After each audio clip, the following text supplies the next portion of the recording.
من الشيطان اللعين الرجيم. بسم الله الرحمن الرحيم. الحمد لله الذي أرسل رسوله بالهدى ودين الحق ليظهره على الدين كله ولو كره المشركون.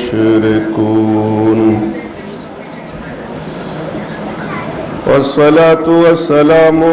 على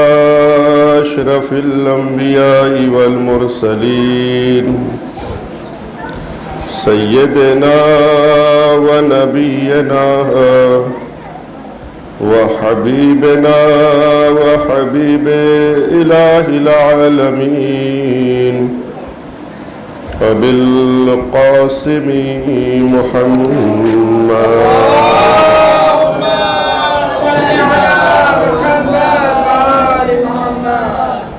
وعلى أهل بيته الطيبين الطاهرين المعصومين المظلومين الذين أذهب الله عنهم الرجس وطهرهم تطهيرا.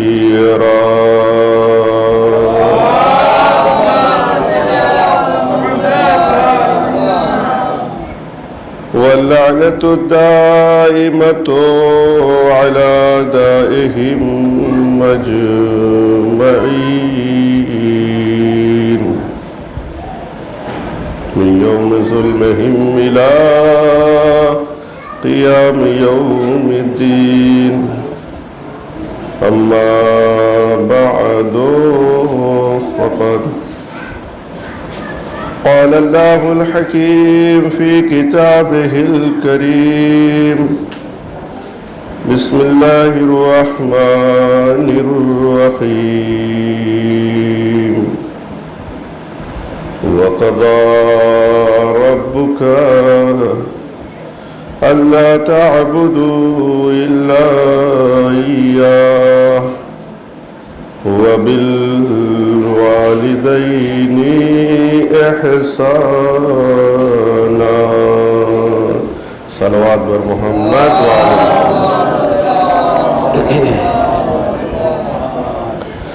گزارش ہے کہ سورہ الحمد اور 3 مرتبہ سورہ قل هو اللہ کی تلاوت فرما کر مرحومہ مغفورہ احسان فاطمہ بنت بخشش حسین مرحوم کی روح کو وصال فرمائیں. صلی اللہ علیہ محمد وعلی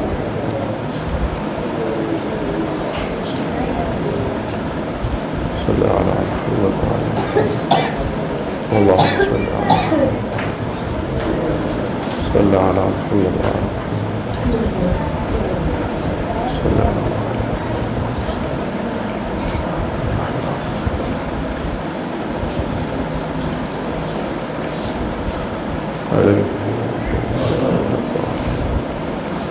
اللهم صل على محمد وعلى محمد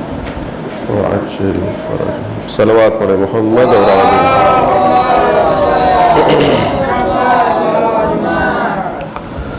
عزیزان گرامی،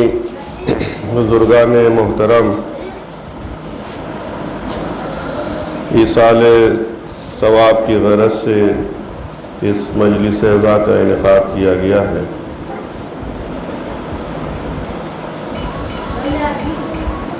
انسان واقعاً اگر اس چیز پر غور کرے تو یہ بہت ہی بڑی درسگاہ ہے جو ہمیں اور آپ کو نصیب ہوئی ہے کہ جس کے ذریعے سے بہت سی دین کی باتیں ہیں جو سننے سمجھنے کو ملتی ہیں. آپ یقین جانیے کہ آج ایک انسان اپنے بات کہنے کے لیے اس کو موقع نہیں مل پاتا ہے، وہ مجمع فراہم نہیں ہو پاتا ہے، اور اس کے برعکس بھی کہ بہت سے لوگ حقیقت اور حق بیانی کے تشنا ہوتے ہیں، لیکن ان کو کوئی حقیقت اور حق سے آشنا کرانے والا نہیں مل پاتا ہے۔ یہ ایک فطری چیز ہے۔ اللہ نے انسان کو اور اس کی فطرت میں یہ چیز رکھی ہے کہ جس کے پاس بھی عقل سلیم ہے، ایک صلوات پڑھے محمد اور آل محمد۔ آپ لوگ ادھر آ جائیں، آپ لوگ تھوڑا تھوڑا سا اور آگے آ جائیے تو ایک صلوات پڑھے محمد اور آل محمد۔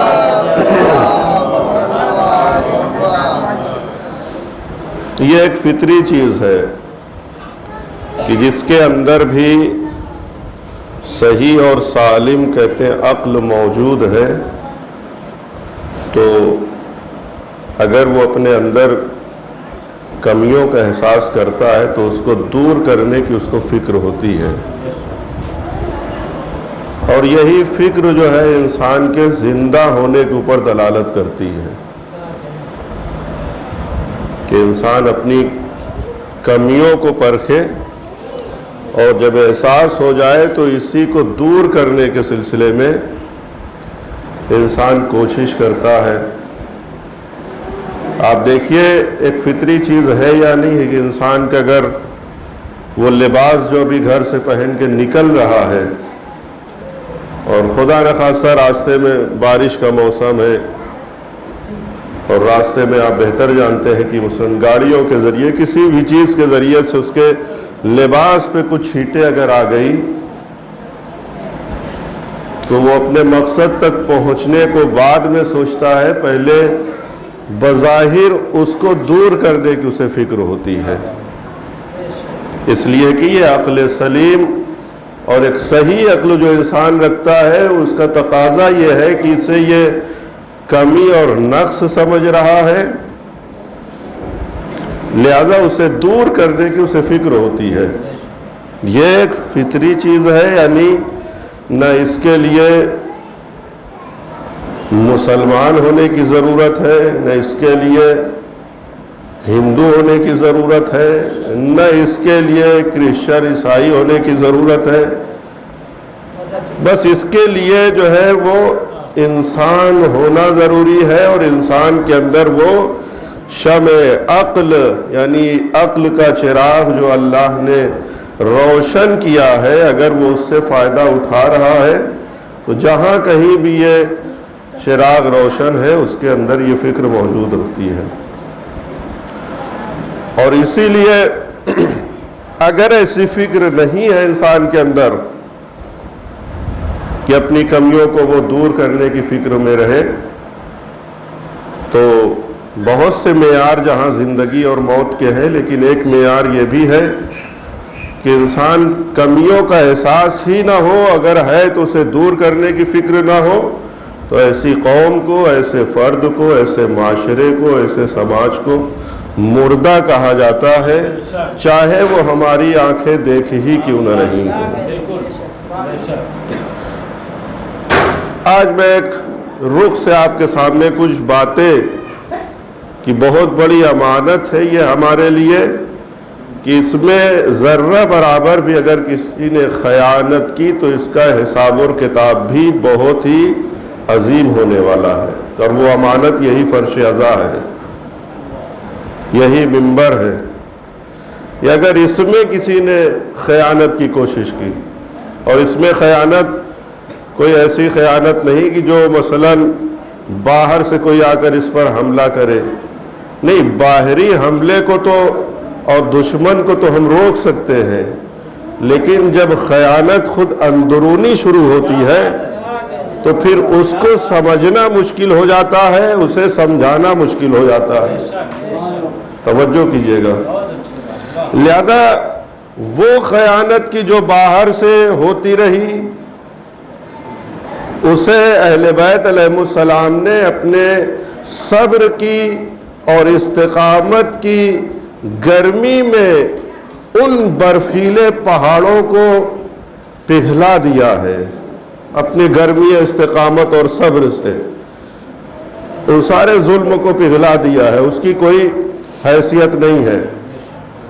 اور اس چیز پر گواہی جو ہے ہمیں وہ تاریخ بالکل ثابت کر رہی ہے۔ شام کے دربار میں اور اس زمانے میں اور اس زمانے کے یزید میں یہ قوت اور طاقت پیدا نہ ہو سکی کہ ذکر اہل بیت کو مٹا دیا جائے، اس لیے کہ اس کی ایک ضمانت جو ہے، تو یہ سب باہری معاملہ تھا۔ لیکن جیسے جیسے یہ زمانہ گزرتا گیا اور دشمن بھی بیدار ہوتا گیا اس جہت سے کہ ہمارے وار جو ہم وار سمجھ کے کر رہے ہیں اس کا کوئی اثر نہیں ہے، تب انہوں نے اپنے وار کو بدلا، اپنے جو بھی ان کے اصول تھے اس کو مسمار کرنے میں، برباد کرنے میں، اس کو انہوں نے بدلنا شروع کیا۔ اور یہ ہر دور میں ہوا ہے، اسے کوئی بھی انکار نہیں کر سکتا ہے، اور اسے سمجھنے میں کوئی بہت علمی اور ایسی فقہی اور فلسفی اور منطقی باتیں بھی نہیں چاہیے۔ آپ دیکھیں کہ جو بھی گروہ ہو، جو بھی دنیاوی ہو، دینی ہو، جب دشمن اسے باہر سے شکست نہیں دے پاتا ہے تو اندر ہی سے ایسے دیمک نما افراد پیدا کیے جاتے ہیں کہ جو اسے کھوکھلا کرنا شروع کر دیتے ہیں۔ اب یہ افراد وہ ہیں جو بظاہر آپ کے ساتھ دوستی کا لباس پہنے ہوئے ہوتے ہیں، یہی وہ افراد ہیں کہ جو بظاہر آپ کے ساتھ بھائی چارگی کا لباس پہن کر آپ ہی کے وجود میں سرایت کر جاتے ہیں، آپ دوست سمجھتے ہیں لیکن ان کا کام جو ہے وہ دشمنوں والا شروع ہوتا ہے۔ توجہ عزیزان گرامی، لہذا اس فرش ازا کی اور اس منبر کی بربادی کا جو کام دشمنوں نے شروع کیا تھا وہ کھل کر نہ کر سکے، لہذا اب داخلی طور پر اس پر بہت کام کیا گیا ہے، اور اسے آپ بارہا سنتے ہیں کہ یورپ ممالک ہو یا اور بھی دیگر ہو، اگر ان کے درمیان کبھی ایک اجتماع اور میٹنگ کی شکل ہوئی ہے اور انہوں نے اس بات پر فوکس کیا بھی ہے کہ آخر کون سی وہ شے ہے کہ جس کے ذریعے سے مسلک اہل بیت اور ان کے مشن کو کمزور کیا جا سکتا ہے، تو یہی کبھی جو ہے عزاداری کا نام لیتے ہیں، کبھی فقاہت اور مرجعیت کا نام لیتے ہیں۔ توجہ عزیزان گرامی، لہذا یہ کام شروع ہے، بہت زور و شور سے چل رہا ہے۔ کیوں؟ اس لیے کہ دشمن اپنی ظاہری طور پر طاقت آزما چکا اور شکست بھی دیکھ چکا ہے،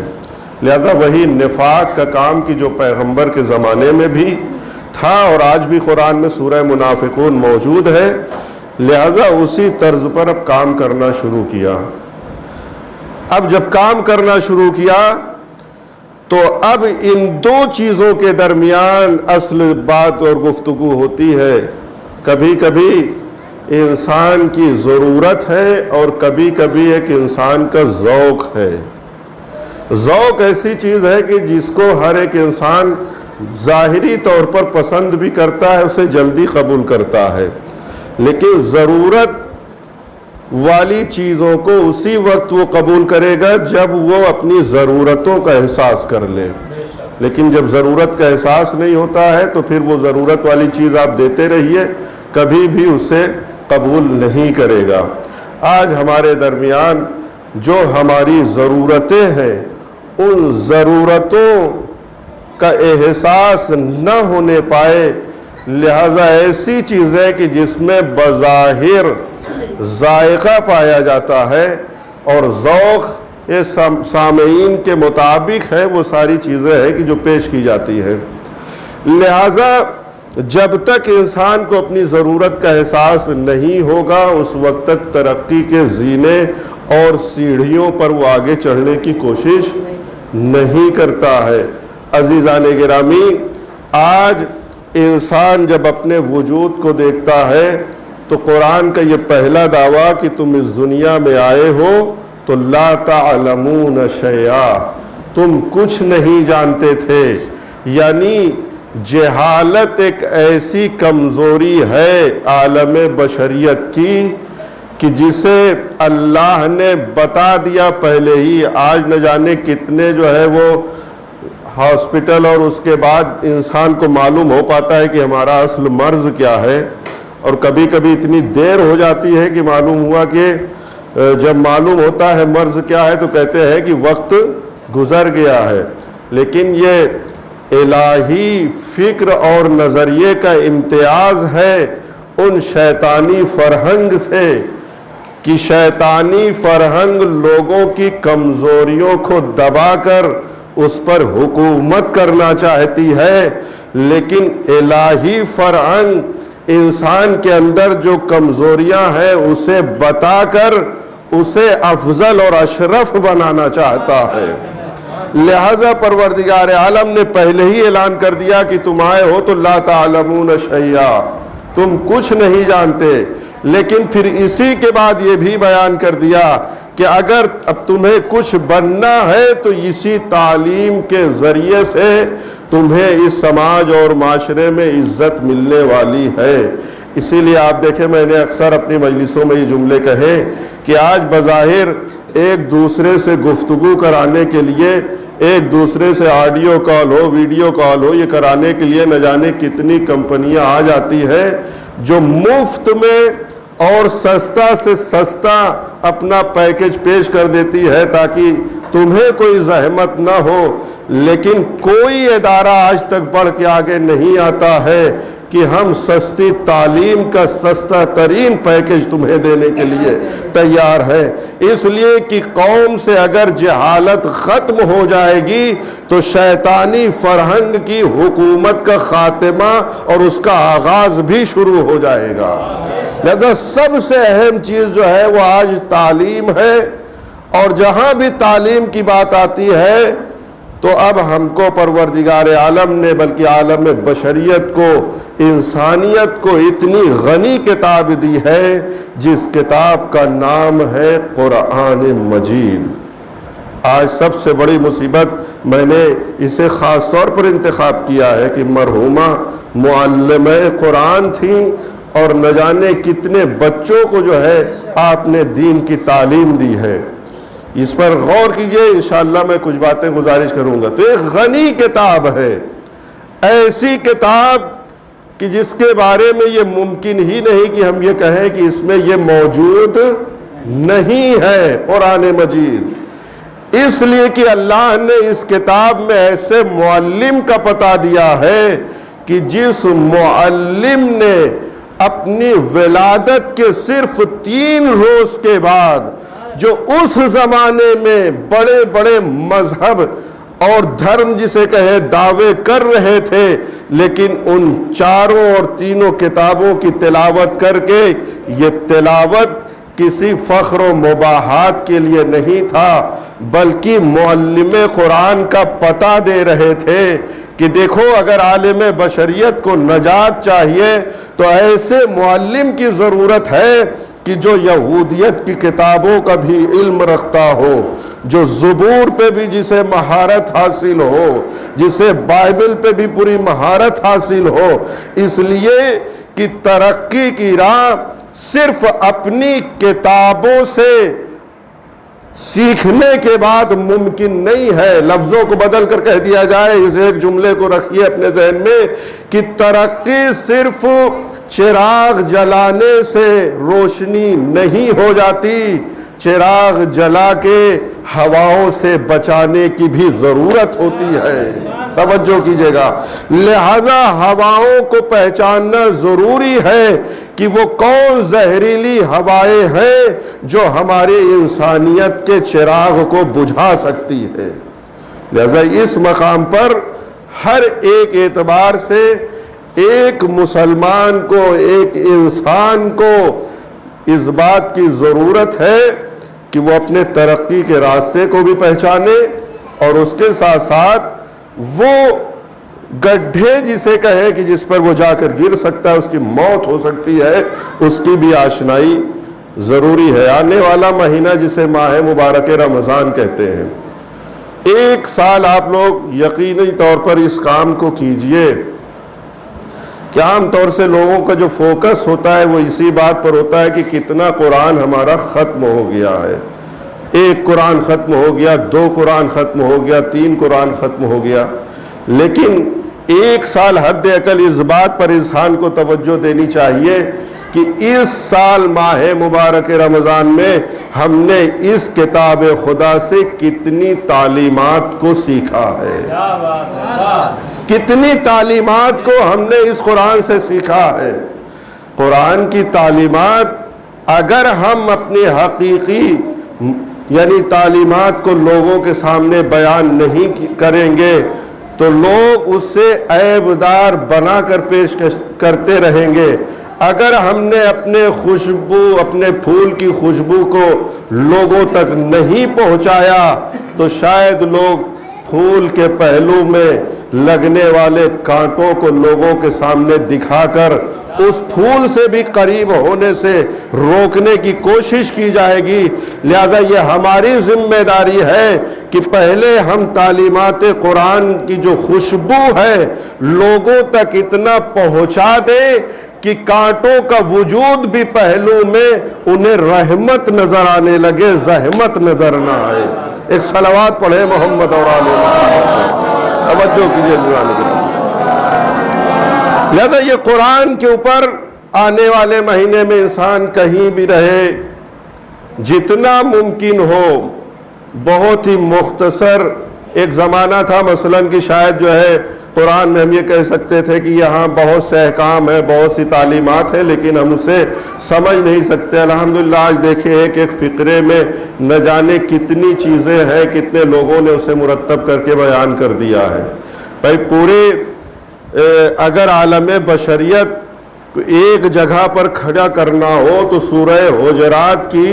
صرف ایک وہی آیت کافی ہوگی، اِنَّا خَلَقْنَاكُمْ مِنْ ذَكَرٍ وَأُنْثَىٰ۔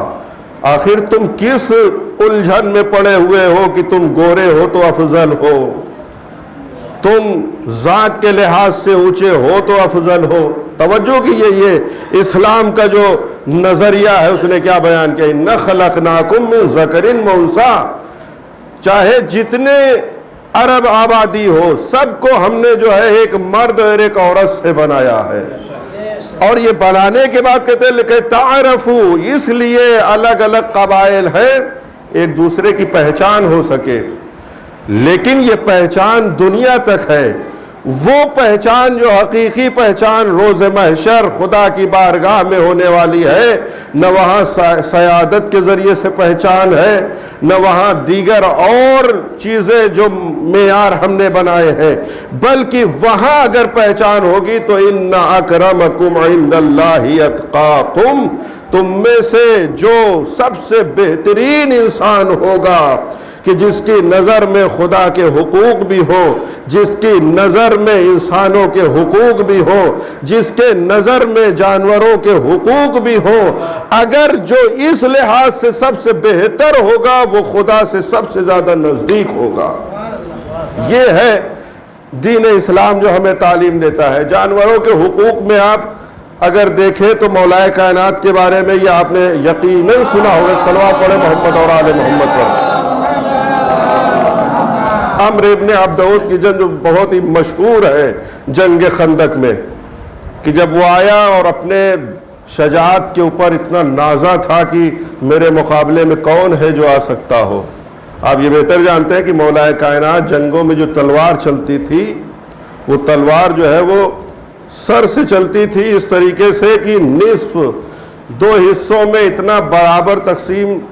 انسان ہوتا تھا دشمن آنے والا کہ ترازو میں بھی اگر اسے تولا جائے تو ذرہ برابر، نہ ادھر زیادہ نہ ادھر زیادہ، برابر۔ اور اسی لیے دشمن بھی اسے قبول کرتے ہیں کہ وہ علی جو دشمن کو بھی تقسیم میں اتنی عدالت کی رعایت کرتا ہو۔ توجہ عزیزان گرامی، یہ ایک مرحلہ ہے۔ دوسرا وار جو مثلا ملا ہے مولا کائنات کا وہ کمر پہ چلتی تھی، کہ اس کے ذریعے سے بھی اتنا متوازن وار ہوتا تھا، اتنا برابر کا کہ دونوں حصے میں کوئی فرق نہیں ہوتا تھا۔ اگر کسی کا مزاج یہ ہو آج کل تو لوگ کہیں گے ہمیں ہمیشہ ایسے ہی کرتے رہیں گے تاکہ ہمارا نام گنیز بک میں آ جائے اور ہمارا ریکارڈ نہ ٹوٹنے پائے۔ آپ ذرا غور کریں، لیکن ایک جنگ ایسی ملتی ہے کہ جہاں مولا کائنات نے اپنے گزشتہ سارے انداز کو بدل دیا تھا۔ وہ کون سی جنگ تھی؟ جنگ خندق۔ عمرو ابن عبد ود کہتے ہیں جب وہ آیا مولا کے سامنے تو جس اونٹنی پہ وہ سوار تھا، اس اونٹنی سے اترنے کے بعد پہلے اس نے اونٹنی کے پیر کاٹ دیے تھے۔ عمرو ابن عبد ود خود اس نے اپنی اونٹنی کے پیر کو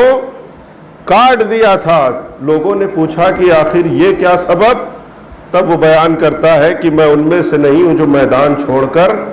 بھاگ جاؤں، لہذا اب مجھے اس کی ضرورت نہیں ہے۔ لیکن یہ ممکن ہے کہ ایک عادل امام کے سامنے کسی جانور پر بھی ظلم ہو جائے؟ یہ ممکن ہے کہ ظلم ہو، اس کا بدلہ نہ لیا جائے؟ تاریخ نے لکھا کہ عمرو ابن عبد ود کی پر جو تلوار چلتی ہے وہ مولا کائنات کے اس انداز سے چلی کہ پہلے عمرو ابن عبد ود کے پیروں کو کاٹا،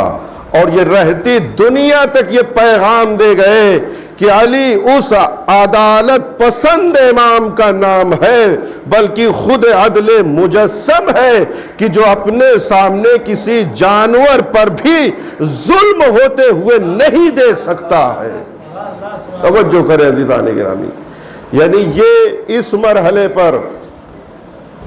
وقت شہادت سے پہلے جب مرغابیوں نے، ان بطخوں نے جب آپ کے دامن کو پکڑ لیا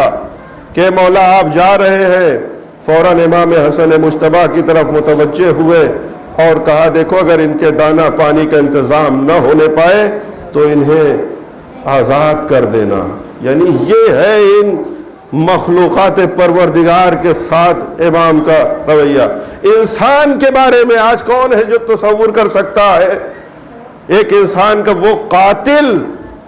کہ جس نے ہمارے اوپر تلوار چلائی، ضربت ماری، سر شکافتہ ہے، لوگ ابن ملجم کو جکڑ کر لے آئے ہیں۔ سب سے پہلے جب ابن ملجم کھڑا ہوتا ہے تو امام نے یہی کہا یہ ذرا سہما سا ہے، یہ ڈرا سا ہے، اس کی رسیوں کو ذرا ڈھیلا کر دو، کھولو اسے اذیت نہیں ہونی چاہیے۔ لوگ امام کی خدمت میں دودھ کا پیالہ لے کر آتے ہیں، جیسے ہی وہ پیالہ آپ کے سامنے آتا ہے اپنے قاتل کی طرف بڑھا دیتے ہیں۔ نہیں، قاتل بعد میں ہے، مہمان پہلے ہے میرا، یہ میرے گھر پر ہے، قاتل بعد میں ہے، یہ مہمان پہلے، یہ درس دے رہے ہیں۔ اور اس کے بعد پھر وصیت میں اس بات کو تحریر کرتے ہیں کہ دیکھو یہ تمہارا حق قصاص موجود ہے یقیناً، لیکن صرف ایک ضربت، کہ چونکہ ایک ضربت لگائی لہذا ایک ضربت ہے جو حق قصاص ہے،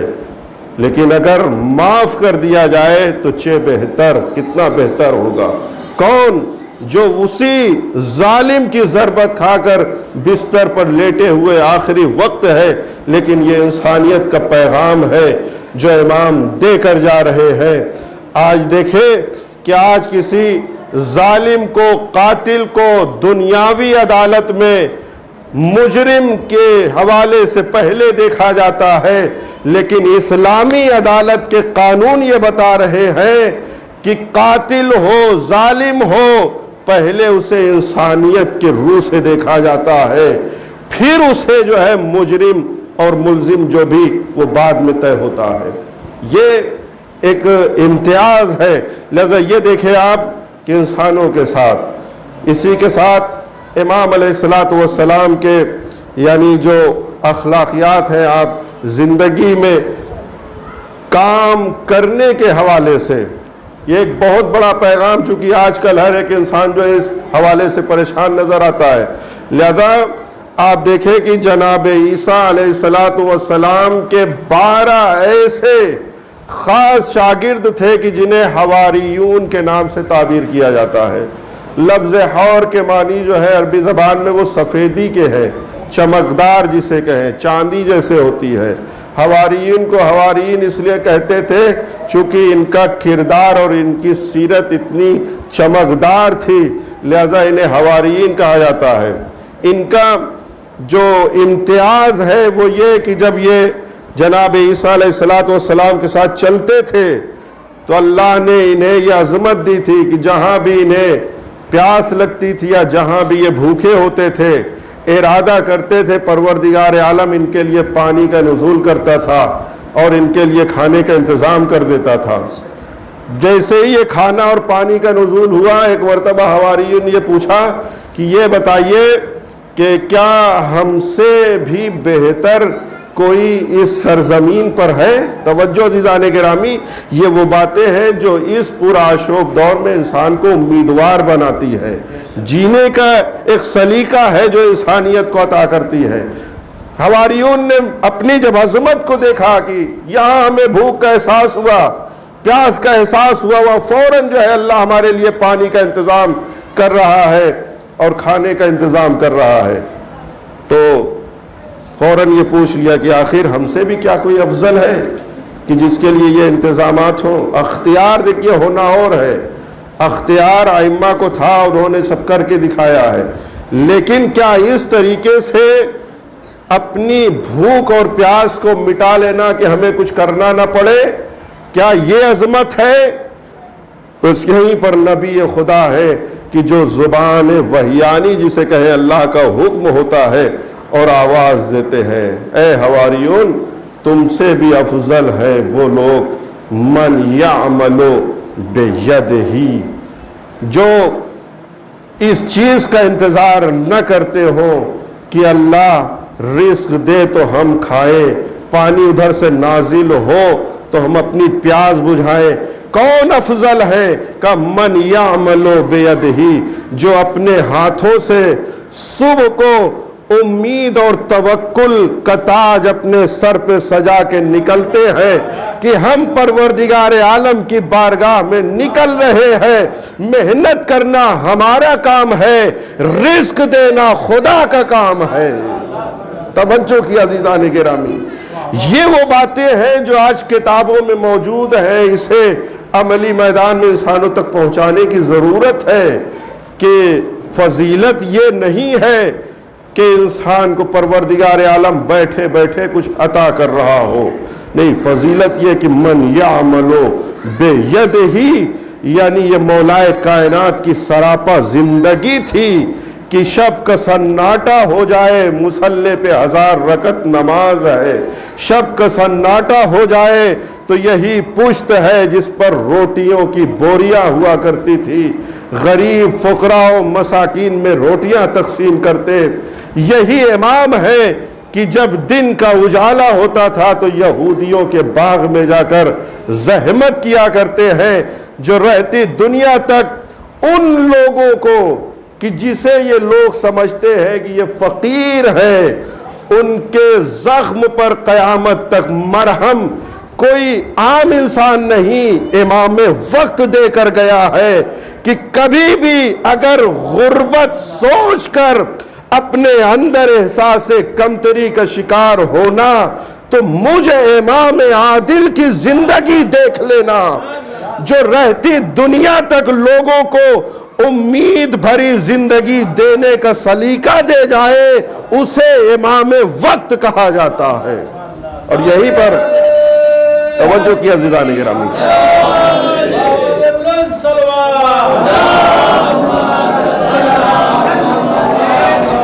لہذا یہ پیغام ہے، ان پیغام کو میں نے جو ابتدا میں تمہید میں گزارش کیا کہ جب اس میں خیانت باہر سے دشمن نہ کر سکے تو آج خیانت داخلی ہو رہی ہے۔ کبھی ہم یہاں بیٹھ کر خیانت کرتے ہیں اور معذرت کے ساتھ کبھی ادھر سے کہ مزاج ایسا بن گیا کہ وہ دینی باتیں کہ جو قرآن میں کتابوں میں دم توڑ رہی ہیں اسے باہر لانے کی ضرورت ہے، اسے بیان کرنا بھی ایک مصیبت بن گیا ہے۔ لیکن اگر واقعی حقیقی طور پر یہ ساری باتیں بیان ہو تو رہنے والوں کے لیے زندگی بھی پر نور بن جائے گی